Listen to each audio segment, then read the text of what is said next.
Well, good morning, class. Happy Friday. Welcome back to Life of Christ. And this particular lecture, where we're going to focus on what I'm calling a Gallup Poll. Hopefully that will make sense as we kind of move forward in our time together this morning.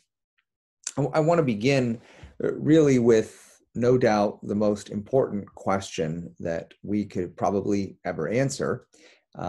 And that is the question, who is Jesus? Who is Jesus? This is a question that many people unfortunately don't ask. They live their lives in ignorance. They live their lives thinking that they are invincible. They live their lives not reflecting upon their own mortality. The fact that we are all appointed once to die, and then comes the judgment, as the author of the Hebrews tells us. What we really need, particularly in our culture today that is so just fearful of death and wants to keep it out of sight and out of mind, we need to be reminded of the words of the psalmist. We should have God teach us to number our days, Psalm 90, verse 12, that we would get a heart of wisdom.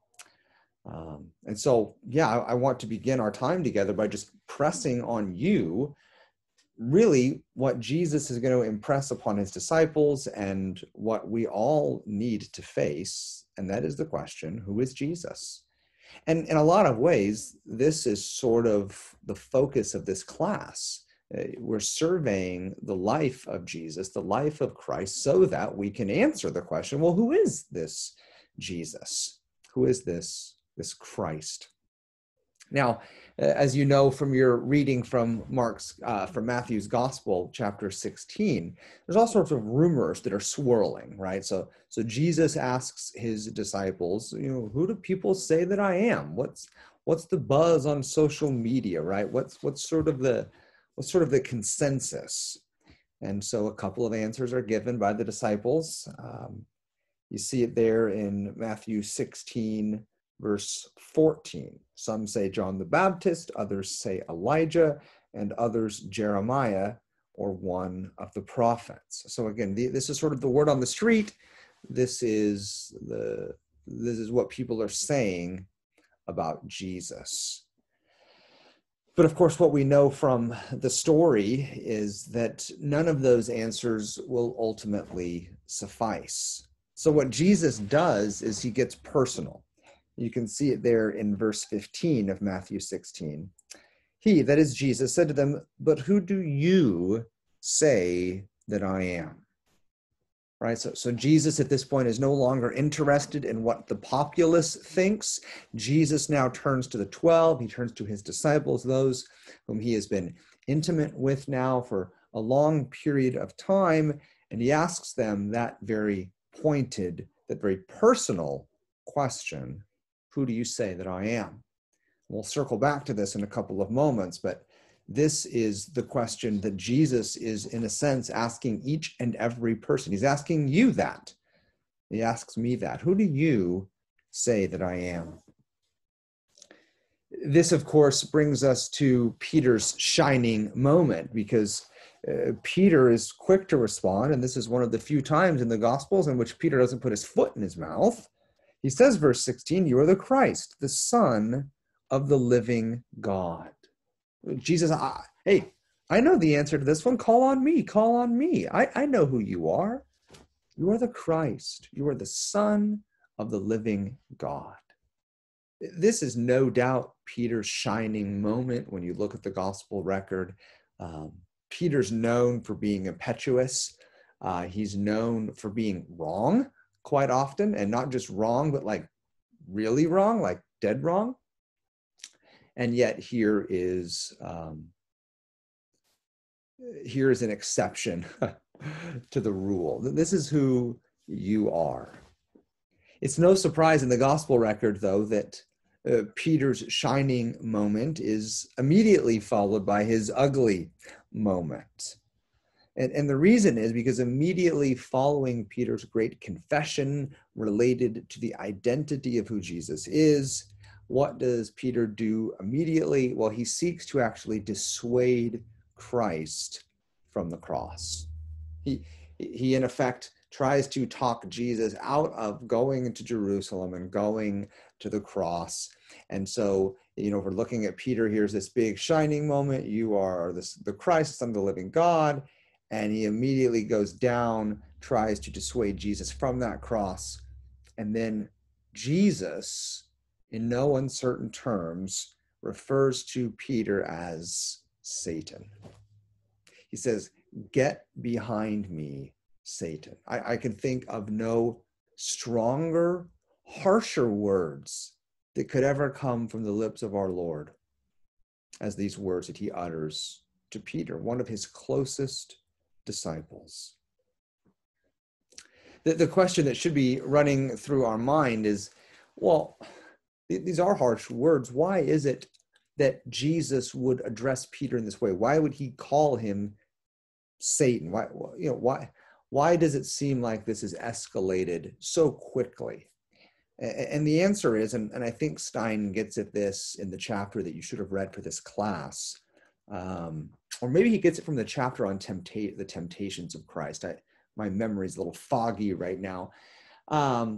But really, the reason that Peter is equated with Satan is because just like Satan, who in the wilderness, that's what it was, in the temptations, just as Satan was trying to tempt Jesus and offer him, this is Stein's phrase, a crossless solution, so here now is Peter seeking to offer Jesus a crossless solution. And so the point is that when Jesus refers to Peter as Satan, what Jesus is saying is, Peter, you're manifesting a satanic impulse, a satanic spirit, right? So we could say today, anyone or anything that tries to keep Jesus from his cross is satanic. That is the definition of satanic. Anything or anyone, that or who, would try to keep Jesus from his cross is the definition of satanic. And this is exactly what Peter does. You see it there in Matthew 16, immediately following Peter's confession. You see it in verse 21, Matthew 16. From that time, Jesus began to show his disciples that he must go to Jerusalem and suffer many things from the elders and chief priests and scribes and be killed, and on the third day be raised. And here it is, verse 22. And Peter took Jesus aside, and began to rebuke him, saying, "Far be it from you, Lord, this shall never happen to you." Jesus, you will never go to the cross. You will never be betrayed into the hands of angry men. You will never be killed. We'll never let that happen to you. Verse 23, the conjunction is quite pronounced, but he turned, that is, Jesus turned and said to Peter, "Get behind me, Satan. You are a hindrance to me." Quite literally, you are a stumbling block to me. Jesus goes on to say, Peter, the problem that you're having is that you're setting your mind on the things of man and not the things of God, which is a very thinly veiled rebuke, which is saying, Peter, I have to go to the cross. This is what my Father has ordained for me. Let's shift gears before our time expires this morning. Let's wrestle with a question, one that I've wrestled with in reading the Gospels myself. And that is, and it can be phrased this way, how could Peter have gone so high to so low? How could the Peter of Matthew 16:16 so quickly have become the Peter of Matthew 16:23? How does he go from "You are the Christ, the Son of the living God," to "Get behind me, Satan"? And I think a lot of the answer to that question is going to turn on words and definitions. Words and definitions. We experience this in our own Christian life when we seek to engage our friends who are either Mormons or Jehovah's Witnesses, for example. What we quickly discover is that we're using the same words, but we have different definitions. We're using the same language, but we have different dictionaries, right? So those of the Church of the Latter-day Saints, the Mormons, they interpret grace, for example, in an entirely different way than the New Testament and Orthodox Christians interpret the word grace. And this is true not just of our Mormon friends, but also, for example, of our Jehovah's Witness friends who interpret the being of God and the being of Jesus in ways that are diametrically opposed, again, to Orthodox, confessional, historic Christianity. And so I think a lot of what's going on with Peter here is he's using the right word, that is, well, Jesus, you are the Christ, you are the Son of God. Jesus has the right lingo, or Peter has the right lingo down. So you ask a Mormon, well, do you believe that Jesus died for your sins? Yeah. Do you believe that you're saved by grace? Yeah. Do you believe that you're saved through faith? Yeah. What Mormon, what Jehovah's Witness wouldn't say that? Everyone that I've talked to always says that. Peter says the right things, but again, he's using a wrong dictionary. So when we're talking about the meaning of the word Christ, just to catch you up, Christ is the Greek term for the Hebrew word Messiah. So those are interchangeable. We could say that Christ is the New Testament equivalent to the Old Testament Hebrew. So when you say Christ or when you say Messiah, those are synonymous. They mean the same thing. And really, because Christ is derived from Messiah, the word Messiah means anointed one. So when we're talking about the Christ, when we're talking about the Messiah, what we're really talking about is the anointed one of God. And there was, and we want to be careful here, we don't want to project sort of a monolithic view of first century Jews as to, what the Messiah, what the Christ would look like. We want to be careful not to do that. But we also want to recognize that it would seem the dominant view, at least of the disciples of Jesus, was that they had certain expectations of this Christ figure. And unfortunately, the expectations differed from the reality. So what were the common expectations? And again, you got to put yourself in Peter's shoes. This is what he's anticipating. This is what he's waiting for. This is what he's been taught. This is the vision that he has in his mind. First of all, well, the Christ is going to be a political figure. Not only that, the Christ was going to be a warrior type. We might think of someone like, at least it'd be fresh in Peter's mind, we figure the Christ would be somebody like Judas Maccabeus. We figure he might even go back further. The Christ is going to be like a Joshua of old, right? He's going to unsheath his sword and he's going to slay the enemies of God, just in the same way that Joshua brought the sword to bear on the Canaanites and cleared them out of the promised land that God had given to the Jews.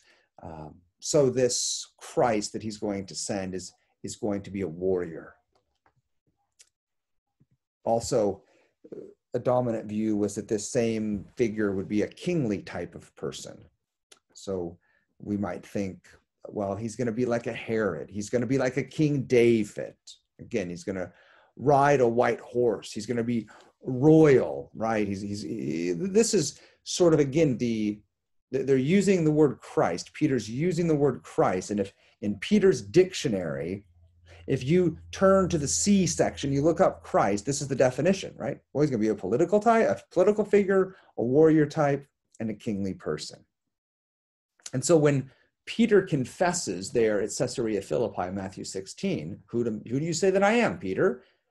Peter responds, you are the Christ. This is what he means. The reality was different.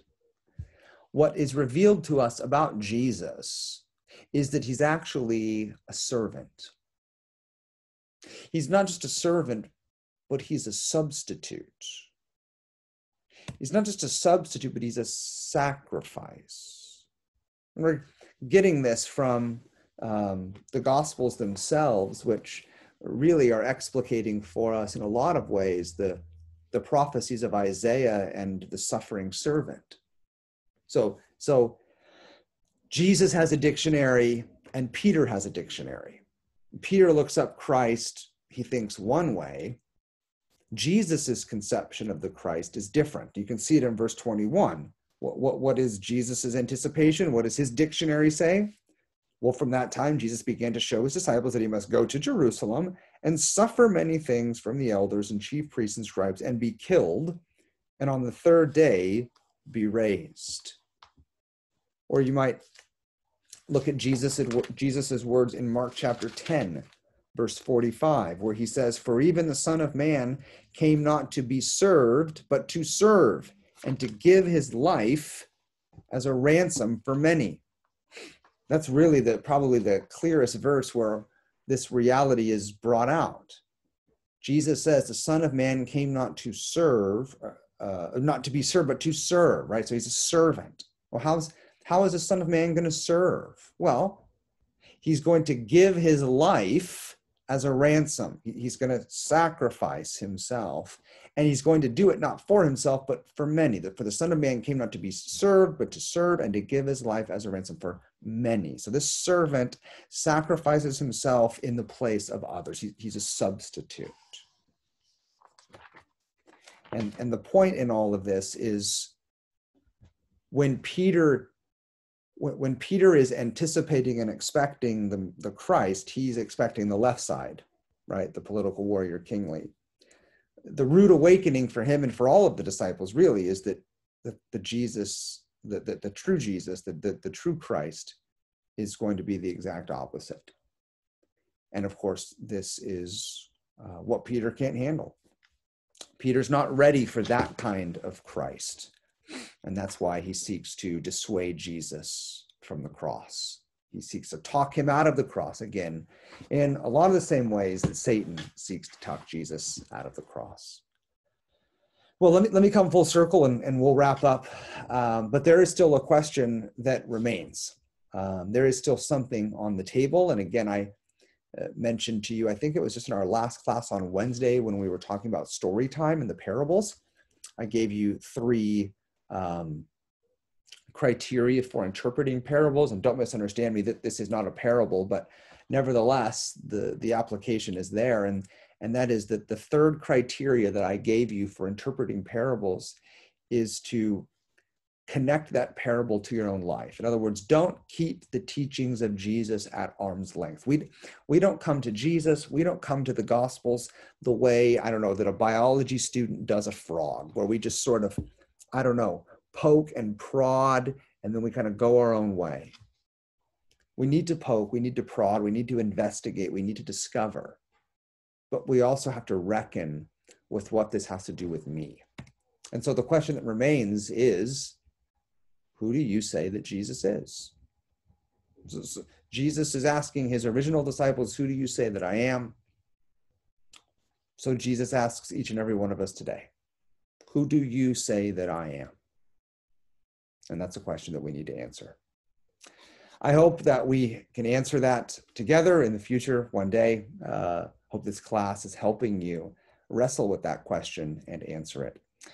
And man, if you would like to get together and have coffee and talk and wrestle about that question, I am here to serve you in that way. Have a great weekend. Until next time, God bless.